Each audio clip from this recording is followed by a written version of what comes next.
Yes, people, we are back live. We are back live on the Sarcasm City TV YouTube for another edition of the ManDem United podcast, where we discuss all things Manchester United. Unfortunately, should change the name of this from the ManDem United podcast to just the AA podcast. I feel like just Manchester United fans were like just going through it. And it's like, hi, you know where you hold your hand up when you all in the circle, and it's like, hi, my name's Flawless. I'm a Manchester United fan and have been for 25 years. You know, it's like. It's terrible. But yes, people, we're here to discuss all things Manchester United. And the title's blatant. Why have INEOS not sacked RUBEN Amorim? Why have INEOS not sacked RUBEN Amorim? Why is this man still in charge? We'll be discussing that. Of course, I know you lot will have questions on the Manchester derby. We'll be looking ahead to the Chelsea game. We also play Brentford. We also have Sunderland before the international break as well. But before I continue, big up to everyone supporting the channel as always. Please make sure though you hit the like button on the video. It's so important you do that. Hit the like button on the video. Pay the tax when you enter the city, or if you live here, make sure you share this out across all the socials as well. At Yes It's Flawless, at Sarcasm City TV. That's at Sarcasm City TV, at Yes It's Flawless on Twitter and Instagram. And just as important as that, make sure you hit the subscribe button and hit the notification bell as well. Please subscribe to the YouTube channel, Sarcasm City TV, and hit that notification bell as well. Again, I'm talking to you if you've not hit that subscribe button. Big up to Vikran, big up Sai, big up Warrior J in the cut as well. Big up Unks also. And we got a special guest in the building as well, making his debut on the channel. I've been blessed enough and had the pleasure to be on his channel a couple times. Straight talking, no nonsense Manchester United fan, which is what I like. Man, like Gav Goes In is in the building. Yes, Gav, what are you telling me, man? You good? Big up, bro. What are you saying, man? You good? Yeah, man, I'm all blessed. Outside of Manchester United, I'm blessed. You know what I'm saying? Everything's good until I have to talk about these lot. What are you saying, though? You good, yeah? I'm all good, man. I'm all good. But first and foremost, bro, big up for having me on, man. You know, it's been a long time coming. But yeah, I appreciate it, man. Obviously, been watching yourself from day. And, you know, obviously I heard you say, you know, I'm someone that's straight talking. Bro, just like yourself, man. So obviously yourself and Rant's been watching you guys from the get-go. So yeah, it's a pleasure, man, being on the channel. And guys, big up to the chat as well. And make sure you guys smash the like button, man, and support Flawless, man. Guys putting in some serious work, you know, trying to follow his lead. And unfortunately, you know what it is? Manchester United, bro, I've become desensitized to this team, man. I have to be honest. Yeah, listen, it's not much what you haven't said really. But yeah, apart from that, man, you know, away from United, as you said, yeah, all good, man, all good. Just waiting to get into this talk, Manchester United. So yeah, it is. And you lot, make sure you subscribe to Gav's channel as well. Gav Goes In, people. The link's in the title. So click the link in the title. And not only do I want you lot to subscribe, go when Gav goes live, because he's putting in work over there. I want to see you lot get over there, because you lot know me well enough. The regulars know I don't endorse people that I don't rate. So make sure not only do you subscribe to Gav's channel, when he goes live, make sure that you are over there supporting and say that you've come from over here as well. Like, for instance, you lot know Sham, who's in the chat. Sham's literally from Gav's channel. So that's where Sham see me, and you see him there every day as well. Big up to Kaneki in the cut as well. Kaneki, hope everything's good, man, outside of Manchester United. Hope you're blessed. Gav, Kaneki, Gav as well. What's up, Gav? No, nothing's well. My flipping insomnia is acting up back. Freaking, you know, they never tell you these shits in the military that this shit lasts a long time, you know. But insomnia. Yeah. I hear you, man. I hear people outside of it that have it. But let's get to it. Big up Warrior J's been kind enough to drop some news in the chat, as always do surrounding Manchester United. Sir Jim Ratcliffe feels the Manchester United squad is good enough to qualify for the Champions League this season, and that Amorim's job security will be more seriously discussed if the side is not on course for European football as the season progresses. That's from Ben Jacobs at Jacobs Ben on Who's going to tell Jim Ratcliffe these guys are 14th? Yeah, exactly. Big up T Gaines as well. I think you just rejoined the membership, but I appreciate it, T Gaines, every single time. Link for the memberships in the pinned comment, man. Link. So I appreciate you joining the membership, T Gaines, but I think you did rejoin, but appreciate it. Never the same, man. I mean, how much goals is this that we owe the Premier League? Like right now we're on what is it? Is it -4? So we got -4, and then the season -4 and the season -3. And then I'll double check in a second, but I think it's double figures. I'll double Yeah, check. I'm pretty sure we owe the Premier League like 13 goals. Yeah. Could I just say why I think INEOS is not sacking Amorim? Like what you said in the past, Flawless, INEOS doesn't want to be proven wrong. I think that's what you said. Yes, I did say that, but you know what? Gav, I'll go to you. Let people know. Obviously, I know your thoughts a little bit more, but the audience might not. So yeah, your thought on Amorim, INEOS, Manchester Derby. Yo, get it off your chest. Yeah, big up, man. Big up chat as well. Big up to Kaneki. I mean, where do I start, man? You see that? Yeah, it's I hear it, but that's crazy. where we're at. It's crazy that we're actually 4 games into the season, and we're talking about this manager still being at the club. And for me personally, last season, you know, I think unacceptable to have to finish in 15th place in the league. You know, losing to Tottenham in the final as well, Europa League final. You know, and for me, I would have sacked him after that final. You know, I'd have sacked him in the change rooms. Of course, Man United never going to do that. But I think what the biggest problem for me with this manager is his reluctance to change anything. And part of me respects it, and part of me thinks he's delusional because, you know, if he does change his formation, the 3-4-2-1, it's one of them things where he might look at it and think, you know, he's admitting defeat. But I think in the state that United are in at the moment, you'd actually have to say to yourself, there's no fan out there that if he was to change something would look at him and say, you know what, Amorim, you're weak. Because I think sometimes you have to look at the team you have, look at the way the team is playing and think, you know what, I've got to tweak some things. I think the biggest problem for me with Amorim as well, apart from his reluctance to change things, is his player profiling and the players that he actually rates. And this is what I look at with Manchester United managers. The same thing was with Ten Hag as well. As soon as I see who they're playing regularly, they've lost me. Because my thing is, you know, the best players, the most technical players should always be on the pitch at all times to win games. Don't mean to cut you. Thank you for saying what I've been saying. Yeah. When the whole of this, as I said, I don't mean to cut you.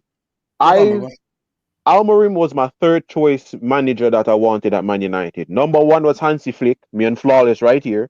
Hansi Flick, Thomas Frank, Amorim. When we signed Amorim, my first quote with him is, if you come here and fall in love with any of the scrubs, I want you gone. Yep. The moment you come, same thing with Eric Ten Hag, because I had some respect for Ten Hag when he came to Man United, because I saw what he was doing at Ajax the last few years. And my whole quote for him is, you come here and back these scrubs, I want you gone. That was the first red flag for every one of them. You come here and like these scrubs, you're gone. You're coming here and you're swearing by Bruno Fernandes. Bruno Fernandes has cost us 5 goals in the last 4 games.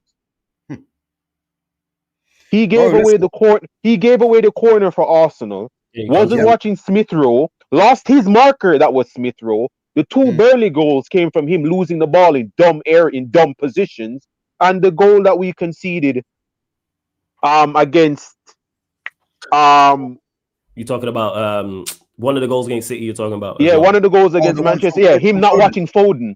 Yeah. I didn't even bring up the Burnley game where he's at fault for the Burnley goal as well. I'm not even going to bring up Burnley. I'm just saying that he's cost us 5 goals in those games. Yeah, and he's the captain. Well, it's crazy. Continue. I'm just bringing that up. No, listen. I 100% agree with what you're saying, man. And the fact that we're talking about Bruno making mistakes in them games, the guy shouldn't even be at the club in the first place. Like, this is the biggest problem, you know. And as I said, from when I'm seeing the manager stick by Bruno Fernandes, you know, giving Højlund 20 plus games, Garnacho before he went, Mason Mounts found his way back into the team. From when I first saw that, I just said, you know what? He ain't the guy that I thought he was, just like Eric Ten Hag. Now, in terms of the actual system he plays, you know, and I'm going to keep saying this, and I've been saying this for time, you know, people think United are actually playing a 3-4-3. They're actually playing a 3-4-2-1.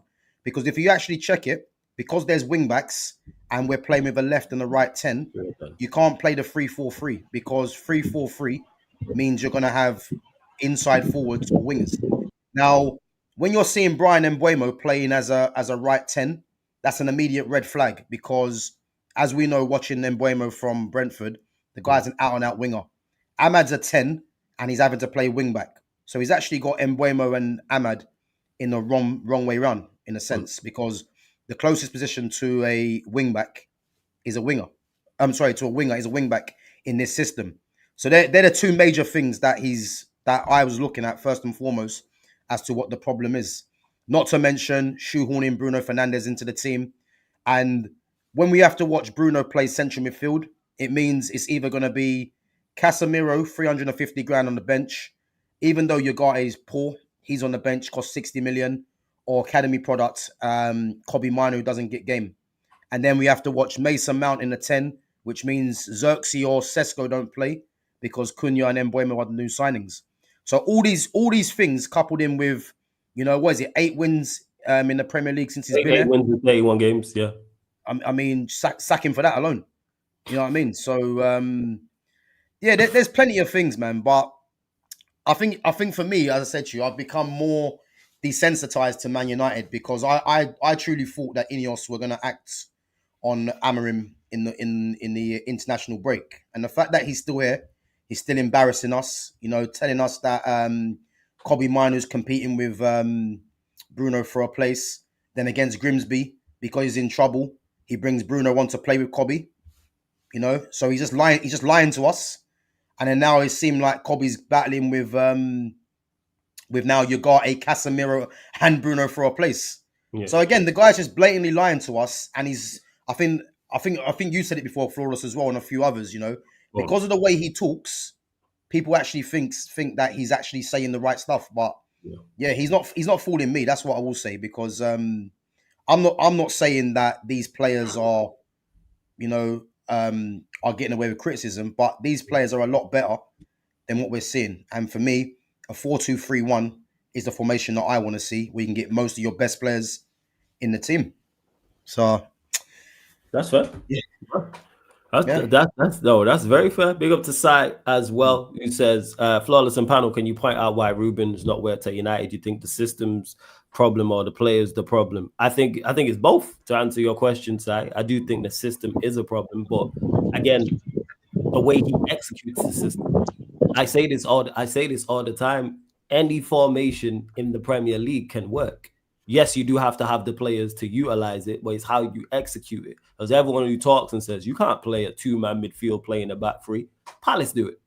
Why don't Palace look like us? And they don't have world beaters across the pitch. Because if Manchester United had Crystal Palace's players, people would still be saying the same thing in regards to, Manchester United need better players, which I do agree with. We do need better players, but utilize what you have. No manager gets to a football club and gets a whole new 11.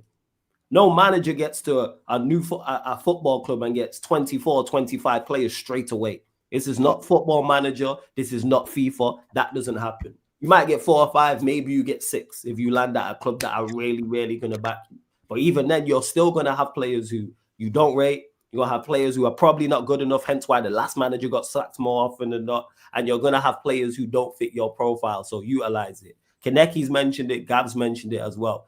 His downfall is picking the players who are not good enough. That's what it is. For whatever reason, he's tied to Delo. He's tied to Maguire. He's tied to Shaw. He's tied to Ugarte. He's tied to Bruno. He's tied to Mount.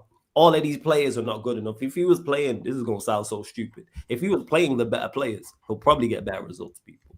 Football really is that simple. Gav mentioned it. Get your technically best play, your best players technically on the football pitch. One thing Ollie did, as bad as he was, he knew I need my best players on the football pitch. This is why it came to the point he was playing players injured. Pogba was always on the pitch. Martial, Rashford, Bruno, even he knew, play Bruno in the final third. Greenwood, all of these players played week in, week out, and he understood this. There's no way, for instance, Maino shouldn't be getting significant minutes in this team. No matter the formation, even if he is indeed playing out of position, he's too good. And that's where it lies. And people love to, and I love how this phrase that I'm about to say has disappeared now, where it was, these are the same players who got the last manager sacked, which is actually not. If you look at Mourinho's team, if you look at Ollie's team, you look at Ten Hag's team, this is vastly different. But there is a few constants. But because them constants are the favorites, people no longer say that. Bruno's been here. Bruno was here when Oli got sacked. Bruno was here when Ten Hag got sacked, and Bruno's been here now. Amorim has absolutely got us in the shit. But people don't want to utilize that. People don't want to say that now because it goes against it. Because this is before you go, Kineki. This is your soldier that you are. But this is the leader of the army, and you're the lieutenant. And you're saying, "Hey, I'm gonna stick with this guy," even though we've lost all the wars before him. And I am very fearful of whoever the next manager is, whoever you want to pick, people, whoever your number one choice is as a Manchester United fan. I'm very fearful of that manager joining and getting attached to the wrong players. He joins and he's like, you know what? Maguire's my guy, Shaw's my guy, Dalot's my guy, Bruno's my guy, or Mount's my. I'm very fearful of that because we've watched Amorim do it. Ten Hag did it before that as well, and I don't understand it because you have all the evidence. And I don't want no more clean slates and no more remontadas. And I'm very fearful that happens because managers get under this Manchester United spotlight and fold. Because we have watched Amorim, we're watching him fold. We watched Ten Hag fold. It's like, I think Beijing Pop said this is like, because we was watching Crawford Canelo, obviously, last weekend, weight classes. And the Premier League is a whole different weight class to most other leagues. A man's jumped up and he's not good enough. Throw in the white towel.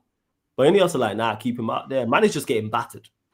Man is just getting battered week in, week out. And he's telling you in press conferences, Ace, I need to be sacked. Sack me.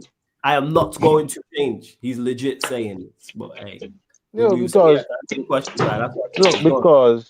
I'm going to go into details about this.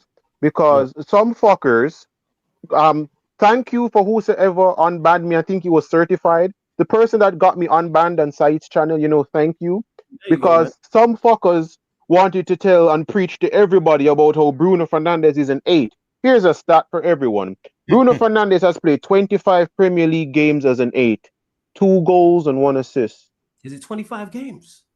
25 games in the Premier League. He's played 25 games in the Premier League. And now when I'm saying this, I mean 90 minutes. He's played 25 games as an 8. 2 goals and 1 assist. Both goals are penalties. And you know what's crazy, Kaneki? That also, before you go, Gab, also falls on the manager because we know what Bruno's good at. Final third. And you've taken him and moved him further away from the goal and then exposing his weaknesses. It's like having someone who's a bad boy sniper and you've got him the foot soldier. No, but you want to know why? You want to know why? Is it because people want to listen to mans that walk around with Statman in their names? Yeah, and go on their channel and fucking lie to the public. Yeah, Bruno Fernandes' engine has him. Bruno Fernandes is a right back. Let me just explain that to everybody. Kaneki, just quickly, man. Sorry to cut you up, bro. Yeah. Let me understand. Are you saying that Bruno is not an 8? Is that what you're saying? No, he's not. All right. Let me tell you this. Yeah, I disagree. He is an 8, and I'll tell you why he's an 8. Yeah. He's an 8, not in this. He's an 8 in a 4-3-3, where he's a box-to-box midfielder. Yeah. Now, if you look at the reason why I think people think Bruno's a 10 is because if you look at when he came in, Ole Gunnar Solskjaer and Ten Hag played him as a 10 in the 4-2-3-1. But if you look at little things like he wears number 8 on his back, he's got number 8 tattoo on his arm as well. He is actually a box-to-box number 8. He's never been a number 10. It's only because of where Solskjaer and now obviously what's his name, Ten Hag played him. So if you look at the for Portugal as well, I think he might start off in the 10, but if you watch his actual positions, he actually drops slightly deeper. So yeah, I disagree, man. No, I have no problems with you disagreeing with me. You wanna know why? Bruno's engine comes from the fact that he was a right back. Was he actually a right back? Yes, Bruno Fernandes started his career as a right back. Bruno Fernandes came through Vitessi's academy as a right back. Started for them as a right back. He went to Sampdoria as a right back, not as a midfielder. The only reason he got played into midfield was because one of Sampdoria's midfielders got injured. Yeah. Bruno Fernandes is a right back. Bruno Fernandes is what Trent would look like if Liverpool fan had listened to him. Hey, bro, when was he a right back? When he was like 14 years of age or something? 14 to the age of 19. Their players at different positions before 14 to 19 years old, Bruno Fernandes was a right back. So for 5 years. 19, yeah? So 19, are you sure? Yes. Bruno Fernandes has always been a right back. But what are we saying is now? Because for me, He's shit. That's what I'm saying. He is. I'm saying he's shit. Fuck all the positions. He's just shit. You wanna know why? Because when you're saying he's an 8, you wanna know what? These are the 8s. These are the 8s. They are. You have the box-to-box destroyer, the playmaker, yeah, and the more advanced 8. This is an 8/10. This is what I would consider. This is what I would consider like David Silva. How you see him in a midfield 3, but he's the more advanced of the 8. The Luka Modric's really. That's how I'm looking at it. David Silva's a 10 though. David Silva's a 10. David Silva is a 10, but when played in a midfield 3, you'd see him more advanced. He would still try. It's not a full box-to-box role because the engine don't match it. Let me try and specify. So that's what it is. How you see like Toni Kroos as an 8 and Luka Modric as an 8. Both of them are 8, but they're different. One's more advanced than the other. That is how I'm looking. That's how I'm looking at it as an 8. When you look at Bruno Fernandes as an 8, you need to be technically sound. Bruno Fernandes can't pass worth a shit. Bruno's highest passing accuracy of Man United in the Premier League is 77. And that was the season he came here playing beside of Paul Pogba. That's the highest. Since Paul Pogba has left, Bruno Fernandes has not clapped 75% pass accuracy in the Premier League. Yeah. Ironically, now it's a case of we're shoehorning him even more. So he's fucked either way now. Like he's finished. He's definitely going now. And Danny, this is the thing with it. It's when you're talking about Bruno Fernandes' player, it's like with Kevin De Bruyne. When you're telling me about Kevin De Bruyne, the player, Bruno Fernandes with GA, my whole question is this. You see, if you make that your entire personality, I'm going to fucking go at you when you're not doing that anymore. You know what it is? There's some players in the world that are like Bruno, right? Which rely off like the stats, GA, all this stuff here. So as a manager, a coach, you got to be able to utilize him properly and use his advantages. Do you know what I'm saying? Danny, if there is any, like, if you see, Yannick Bolasie, don't mean to cut you. Yannick Bolasie literally came on, I think he was Filthy Fellas, and told everybody that Bruno Fernandes, from his days at Sporting, Bruno Fernandes has been playing for stats. You're saying Bruno Fernandes is a playmaker. Hear this. Bruno Fernandes has been playing football for 15 years. Bruno Fernandes has only registered 10 assists in a domestic league twice.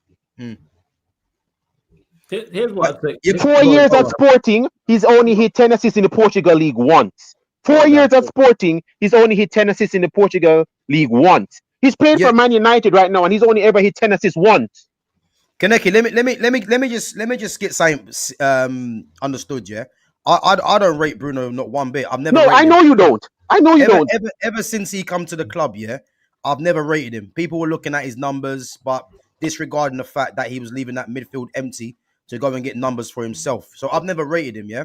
But there's no way I'm going to look at Bruno as a 10. I look at him as an 8. The number 10s that I grew up watching, the likes of Ronaldinho, Zidane, Totti, Del Piero, Riquelme. Those are the real don't even mention him within the people, man. And White offends me to call him an 8. White offends me to call him an 8. Santi Cazorla is an 8.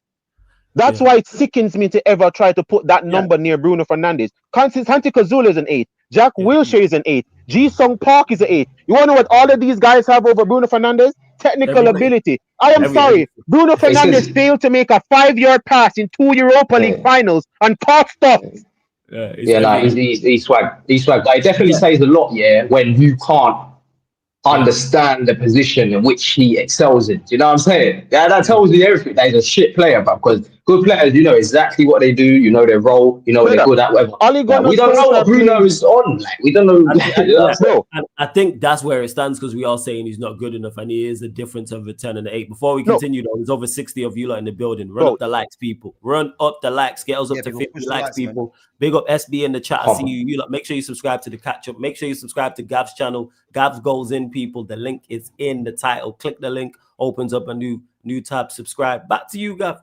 Just moving off from Bruno Fernandes. Amorim still being in charge. Your fault INEOS not sacking him. Why you think they've not sacked him as well?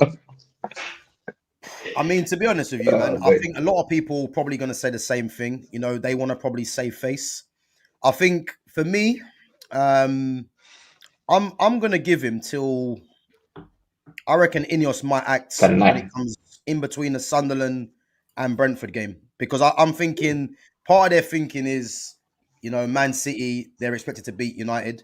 The same with Liverpool. But I think when it's Sunderland and Brentford and he's not getting 3 points there, I think this is when they'll look at, you know, the whole thing the whole thing and think, yeah, it's probably time to pull the plug. But I think it's more. I think it's more them saving face, if I'm honest. You know. You know why that's jokes, yeah? Because you're saying that you think like the way you're coming at it, like they're gonna suddenly think it's time to pull the plug when they should have pulled the plug against fucking Tottenham, Europa League final, blood. No, bro, like, listen, this is crazy, blood. We said that earlier, but before, man. So we agreed he shouldn't have been there anyway. But but for them to not think like that is crazy. You're new owners of the club, yeah. You're meant to be cutthroat, ruthless. You're meant to bring Man United back to the top, yeah. But you're prolonging the shit. Like, it don't make sense, bro. We all saw it from time ago. Flawless, all the real G's saw it from time ago. But the feelings fans, like the fans' nostalgia and all that, oh, Man United. We're the only club, I was just thinking, we're the only club now that are like, oh, give like this manager, give managers time, like so much. Like, bro, every other serious club has moved on from this. Like, Man United is the only one that moves like this now. Like, it don't make sense. Like, am I bugging in saying that? Like, it's only Man United that has a spotlight, and it's like, oh, give this manager bare time when he's failing. Brother, Leverkusen sacked 10 after 2 games. That's what I'm saying. yeah. Leverkusen.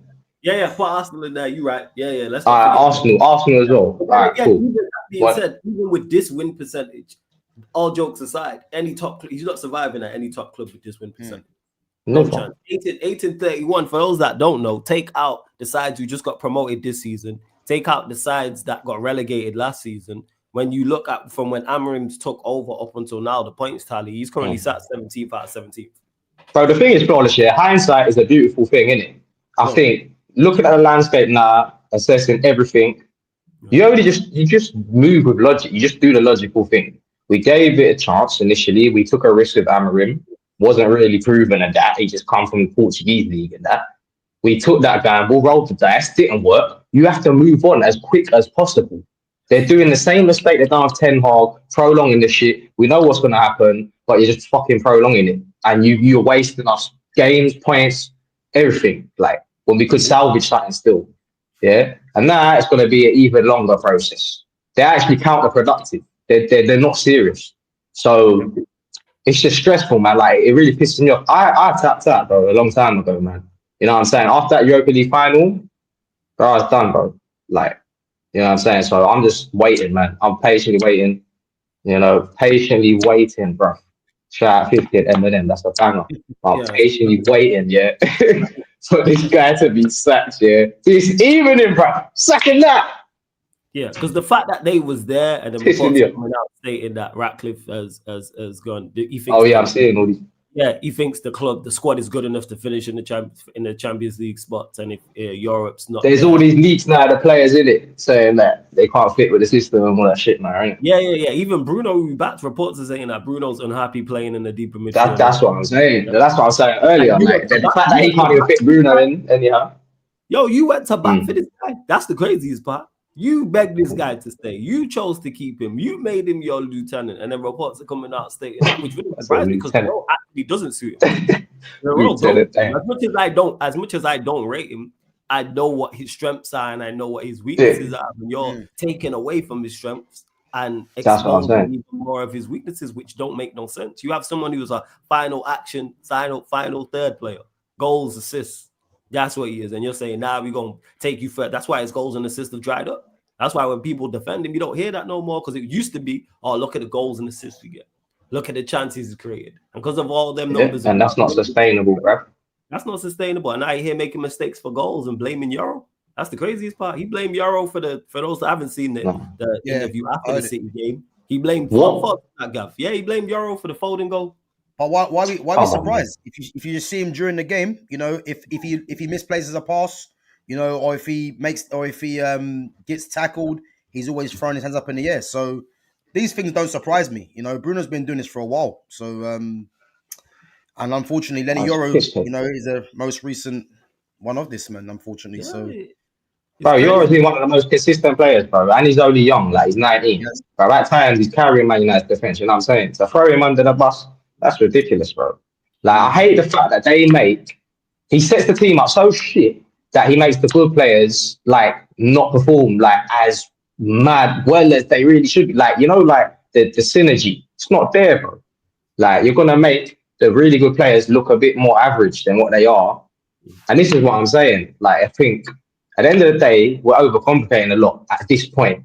You know what I'm saying? At this point, like I said, hindsight will tell you it just simply hasn't worked with this AMORIM shit. Just get rid of him, bro. That's it. Simple as that, man. We could talk about all the this and that. Like, bro, if you're serious owners, you just sack the guy off like right now while you still have time. Like, and I don't think it's the formation, flawless. You know what I'm saying? It's not even the formation. But see the formation, you chop and change that in the game anyway. Do you know what I'm saying? It's like if you're a good coach, you make it work regardless, bro. Like, it's just bullshit. I think that just blaming the formation, sorry to cut you off, is a cop. Yeah. I think it's his execution, because I think even if we went to a 4-2-3-1, I think his execution of it would be terrible. Yeah. At the end of the day, bro, he's a shit coach. He's a shit coach, and people are just trying to like justify it somehow. You know what I'm saying? Like, oh, it's the formation, it's this, it's that. At the end of the day, you got a good coach, he makes it work. He'll switch up, adapt, change the formation when he needs to, in game, out of game, on the training ground, get shit popping. Like, you know what I'm saying? It's like, this guy's not changing nothing. He's taking the piss out of us, and the shit that he's saying in the press conferences and fucking outside off the pitch and that, like, he's a madman. Like, he's insulting everyone, bro. The quotes keep getting worse and worse, bro, after every freaking game. You know what I'm saying? So I'm just like, bro, it's like a 10-half reincarnation right now, bro.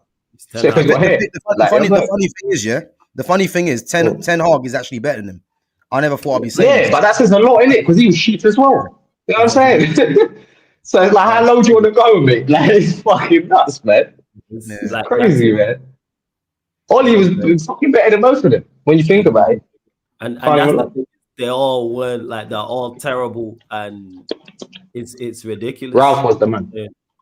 And society says flawless, Ruben's not good, but why do you think at United every manager comes in and fails? You totally blame the downfall on the managers or players' fault. Both sides.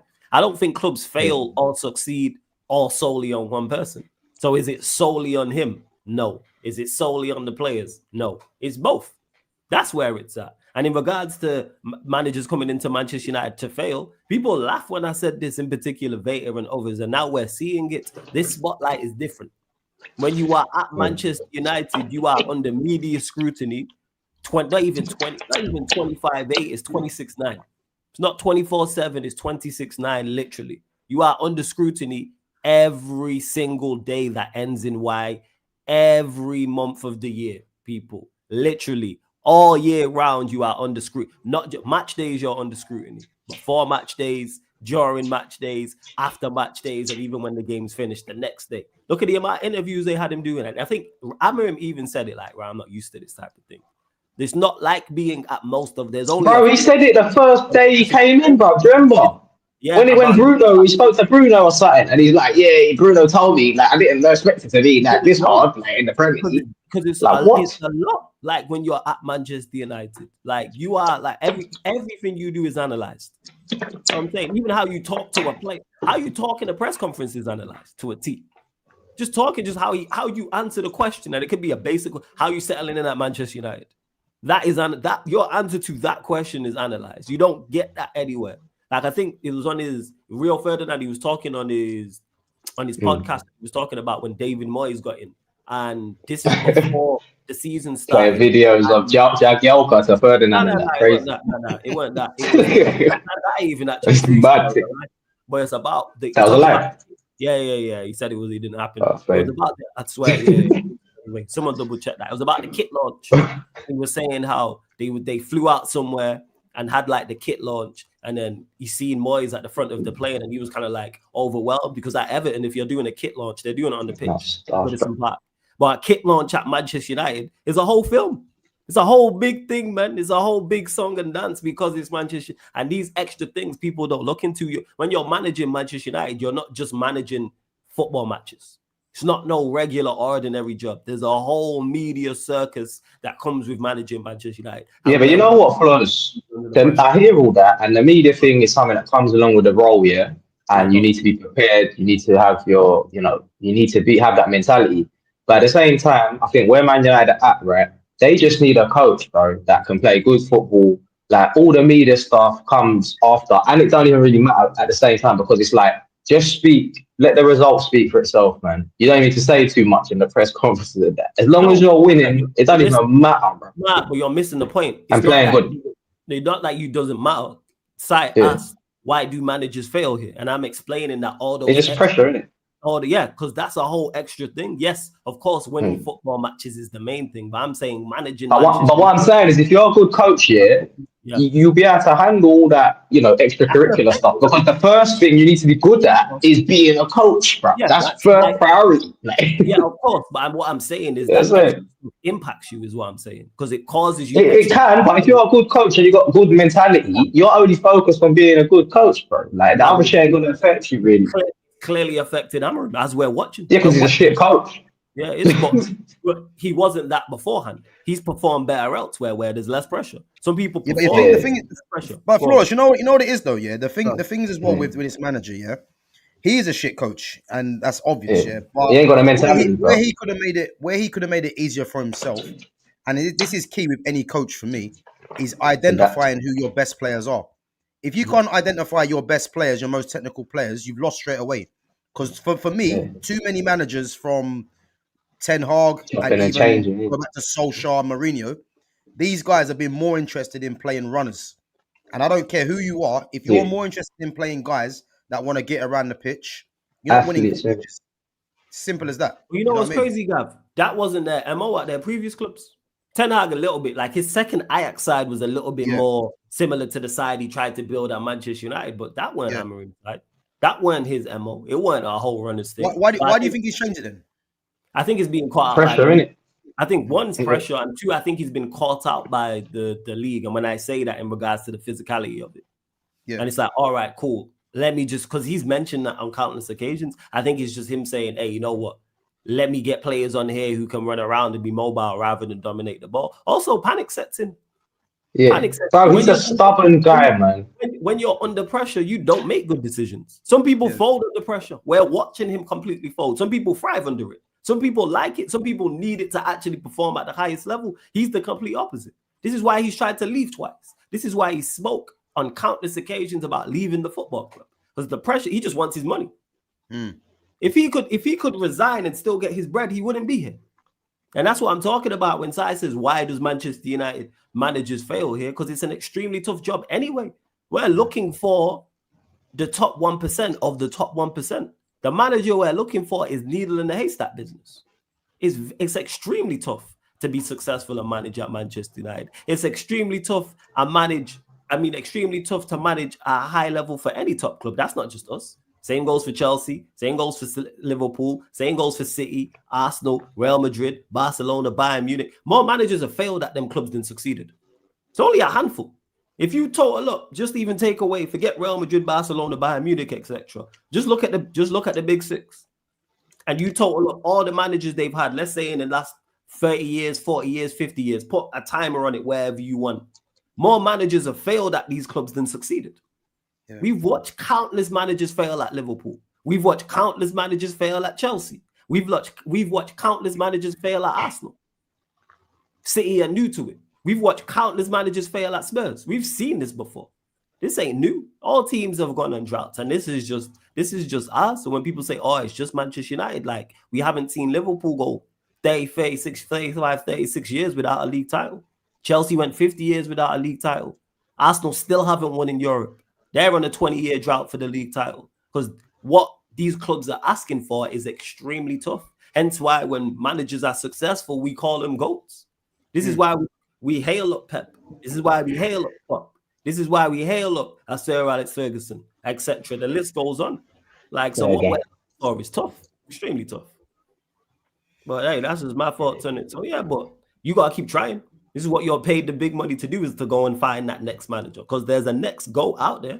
You just got. And guess what, Flores? If it don't work, you're a serious, ruthless club. Get rid of the guy quick and get someone else, and then keep doing that until it works, bro. Because that's at the point. That's the point we're at now, isn't it?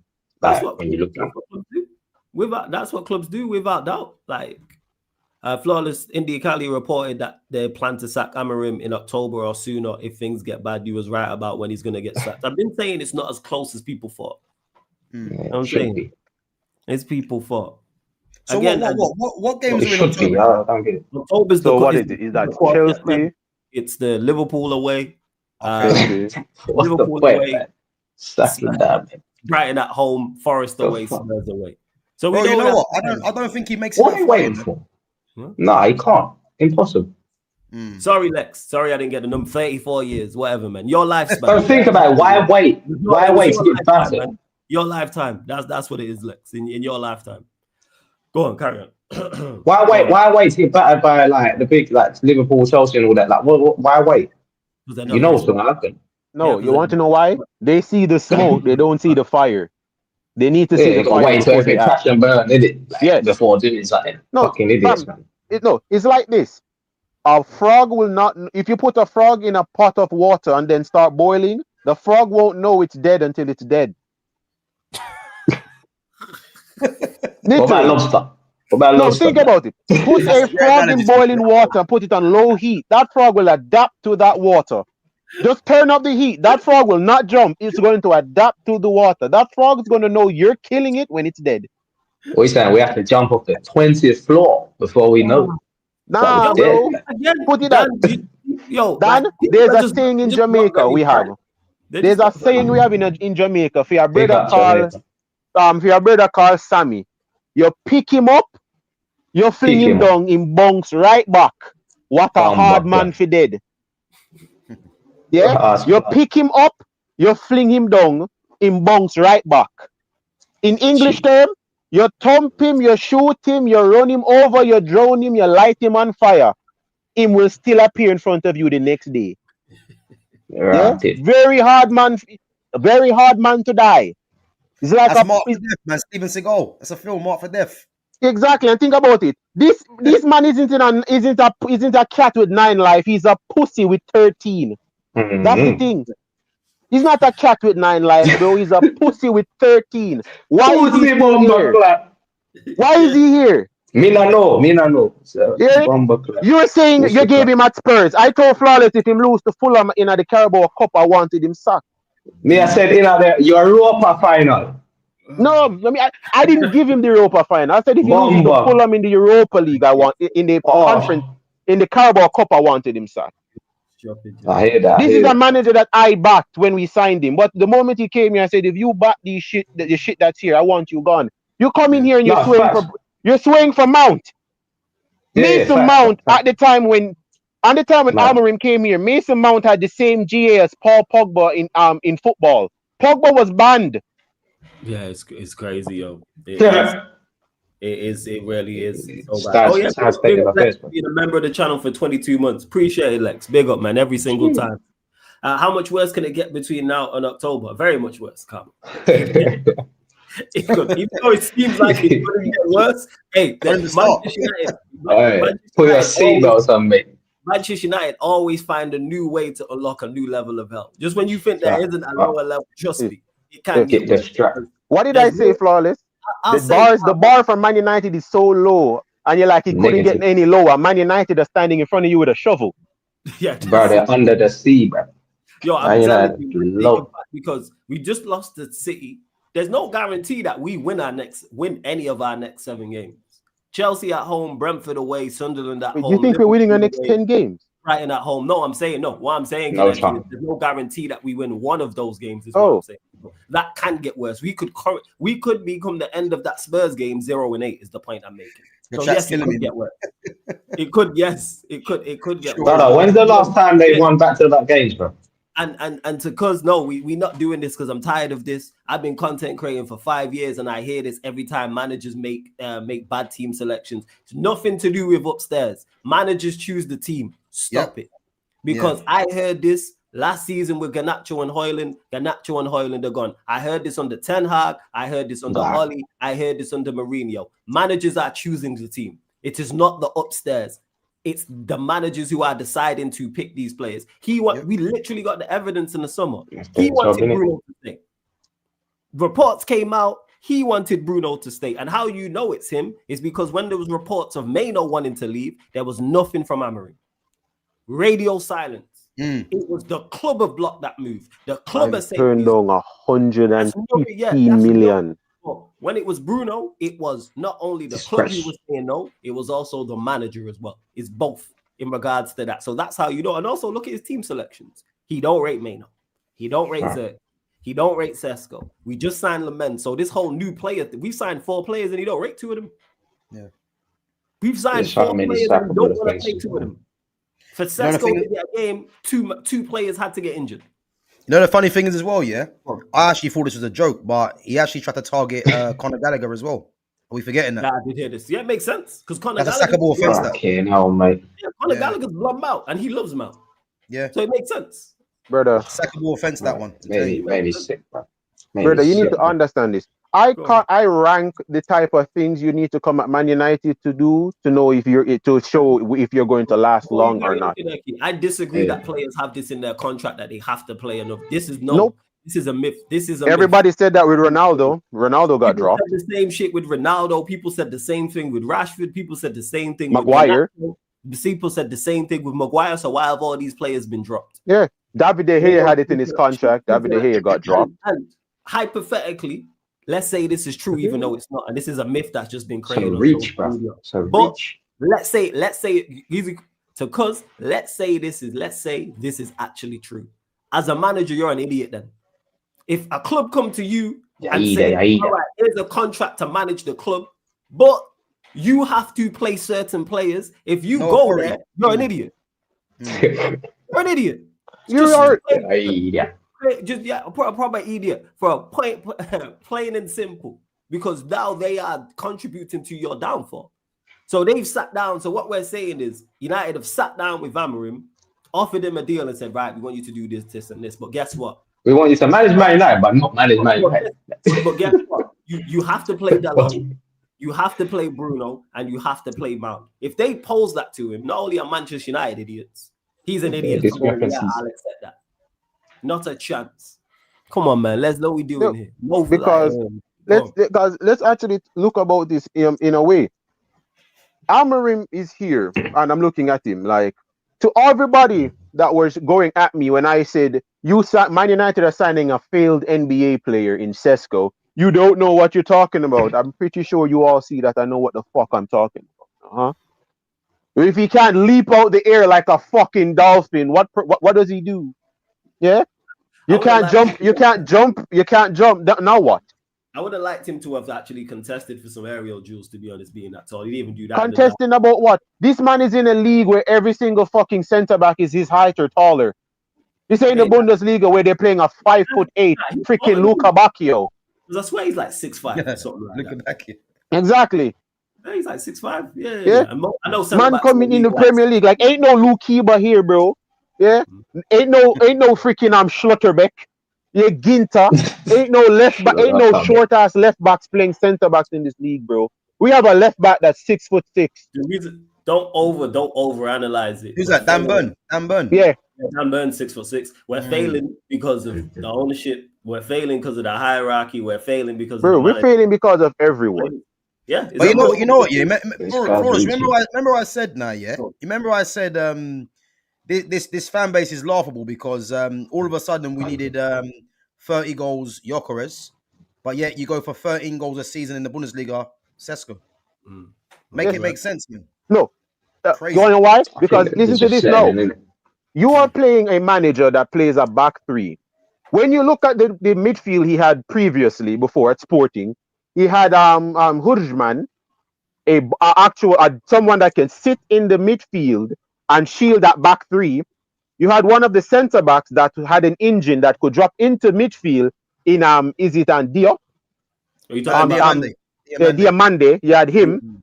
You had another midfielder beside of him that had no problem being that box-to-box destructive 8. So you then look at $115 million Bruno Fernandes that's gone 4 straight Premier League seasons, failing to hit 10 assists in the league, and you're like, I'm not going to sell him for $115 million.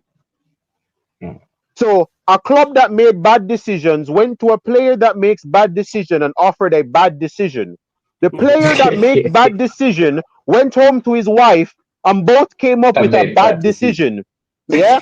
The two that made the bad decision then go back to the club with that bad decision and ask them, do you think this bad decision is a good decision? And the club that makes bad decision agreed with the player that makes bad decision on the bad decision and called it a good decision. Everybody is now suffering because of it. We needed two midfielder. Where the fuck are we going with Ugarte? The moment we made that signing, I told Flawless that's going to be, if we signed Ugarte, why did we sell Fred? Video of me saying that. Why did we sell Fred and buy Ugarte? That don't make sense. Bad decision. That don't make sense. Yeah. Bad decision. Straight up bad decisions. Now you're looking at this manager now. And that's nothing to do, Kaneki, with contracts or anything no, else. Nothing. It's what you said it is, Kaneki, and people always want to overanalyze it. Just because these people get paid thousands, millions, in suits, it doesn't matter. In interviews, doesn't mean they don't make bad decisions. They make bad decisions just like the rest of us do. Just like wherever you work, guarantee your boss has made some bad decisions. The owner's made some bad decisions. If you're happy to be a boss, wherever you work, but how do you bounce back? Guarantee you've made some bad decisions. What are we talking about here? They're the same. I said this when how do you learn came out. When AMORIM was like, "It's I have my ways, and if I go by my ways, go against my ways, then I failed." I'm like, can I tell you something? If you are a professional swimmer, you know you're not supposed to swim in this channel because the current will drag you under. You then decide that would be against my philosophy of just keep swimming. You go there and start drowning. Who is it? You want to know what everyone's going to call you? An idiot. If you are stuck by your ways and die by your ways, no one is praising you for being. No, Kaneki, say that again. Say that again, yo. Run it back. All right. You are a professional swimmer. Your motto is just keep swimming. You are in a current that is taking you downstream. If you continue swimming, you will drown. You then decide, I'm not going to go against my philosophy. I'm going to keep swimming. The current now drags you under and you drown. No one's praising you for being a man and stand by your decision. Everyone's going to call you an idiot. Anybody that lives by their philosophy and die by their philosophy is an idiot. Say that again. Yeah, Is he still alive, this guy, though? No, the swimmer that I'm talking about, he died. He was an Australian. Yeah, he did. He dead. Yeah, it's an Australian. He was a part of this whole, the whole freelance swimming thing. Yeah. His philosophy was just keep swimming. Literally, Finding Nemo. Just keep swimming. You can't swim in that channel. If you continue swimming, the current will pull you under. You don't want to go against your philosophy, so you go there and keep swimming. The current pulls you under and you drown. No one's looking at you as a hero. You're an idiot. Everyone is calling you an idiot. Because if you had just stopped swimming, you would have lived. You would have lived if you stopped swimming. Think about it. No one looked at Paul Walker and said, yeah, man, he was a man by his word. He lived for speed. No, motherfucker, slow down. Rest in peace, Paul Walker, you're my guy, but slow the fuck down. R.I.P. Paul Walker, man. Yeah, but slow the fuck down, yeah? Look at freaking Elvis Presley. This man was snorting coke and dropping albums. Snorting coke and dropping albums. Then what happened after that? That was his philosophy. Every time I snorted, I dropped an album. What happened? Yeah, you dropped something. Wait, was it an album? You're out here telling me stop with the 3-back. We don't have the players with the positional intelligence to play a 3-back. And in the Premier League, you know what the only team to have successfully won the league with a 3-back is Chelsea. And you want to know why? You could not read Chelsea's 3-back. What was David Luiz? David Luiz was a centre-back. Most of Chelsea's games, I saw this motherfucker as a box-to-box midfielder. How do you stop him? Yeah, what was it? Victor Moses was a right wing back. You know how much time I saw that fucker at striker? Yeah, he was a right wing back. You could not stop Chelsea's 3-back because you don't know where nobody fucking is. You don't know where anybody was. Cesc Fabregas was playing right mid. Nemanja Matic was centre back at some point. Yeah?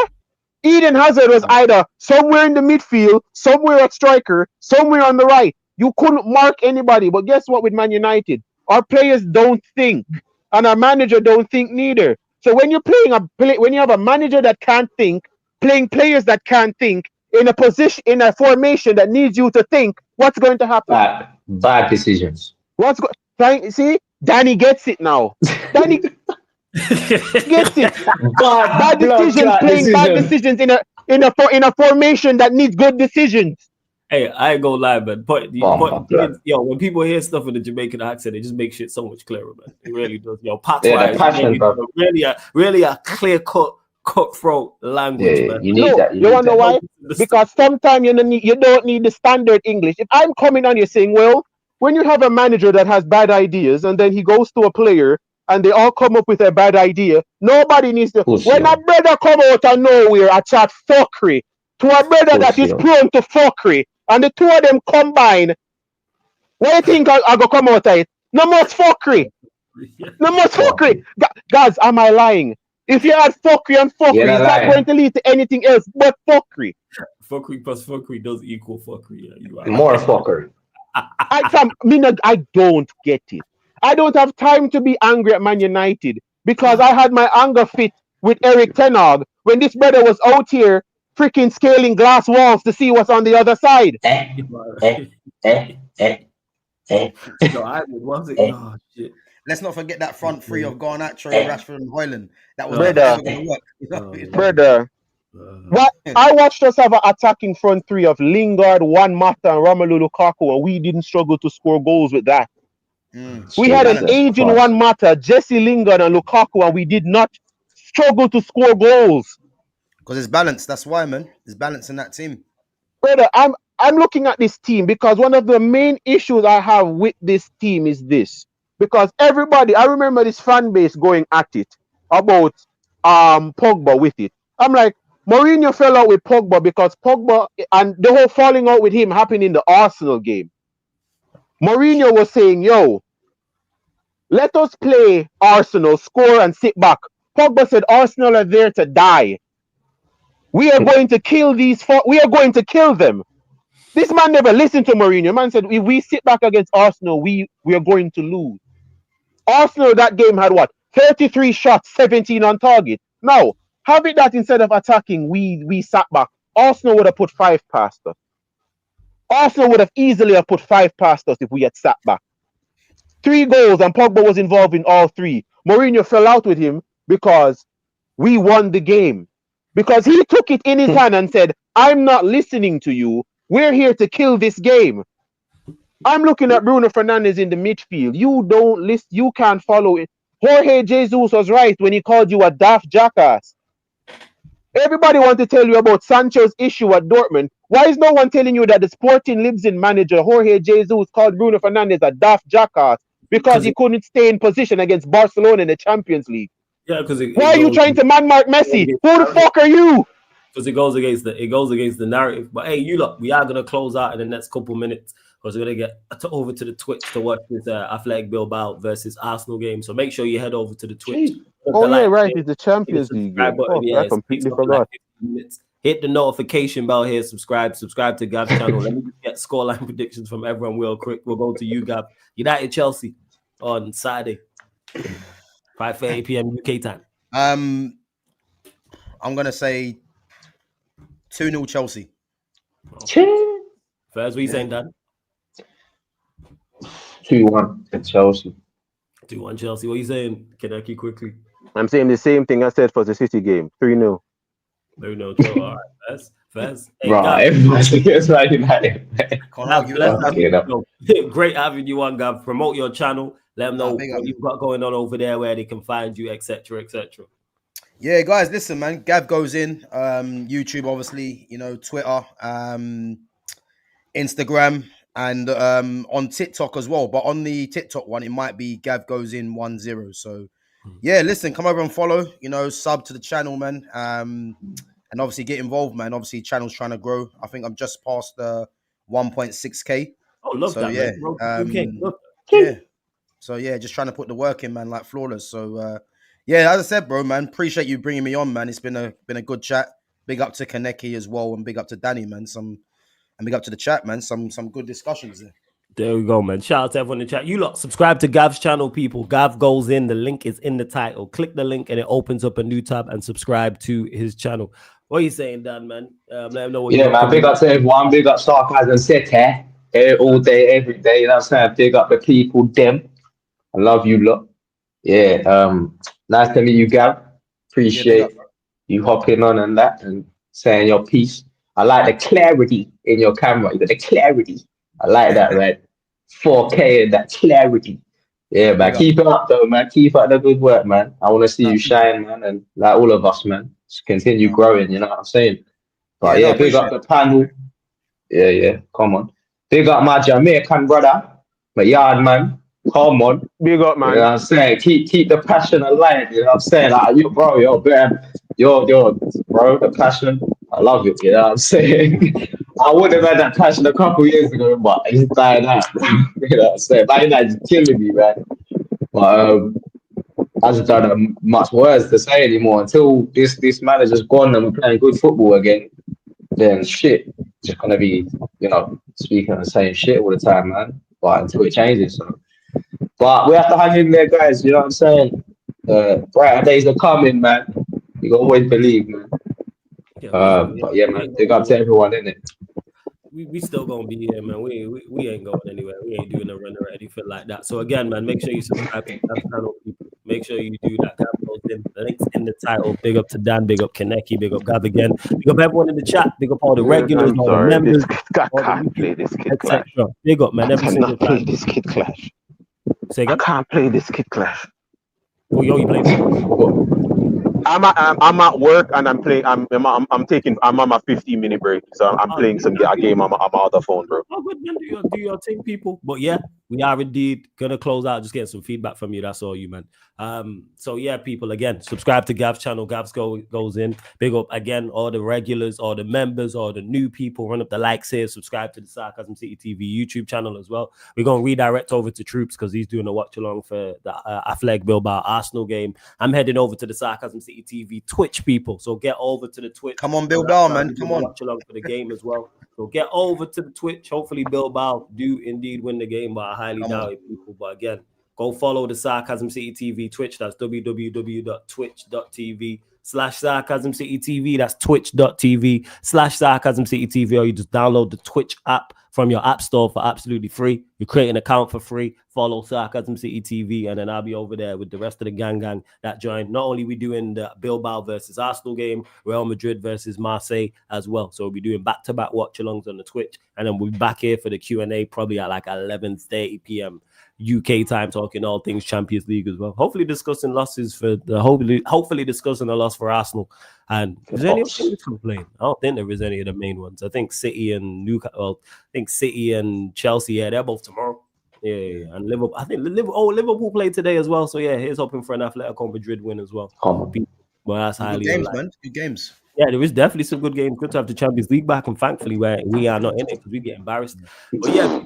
We are going to close out. This has been the ManDem United podcast live on the Sarcasm City TV YouTube. Of course, a win for the Spurs, nephew. Big up. But yeah, people, big up to everyone that's locked in. Sarcasm City TV raiding Troops' chat. See you lot on the Twitch. Big up.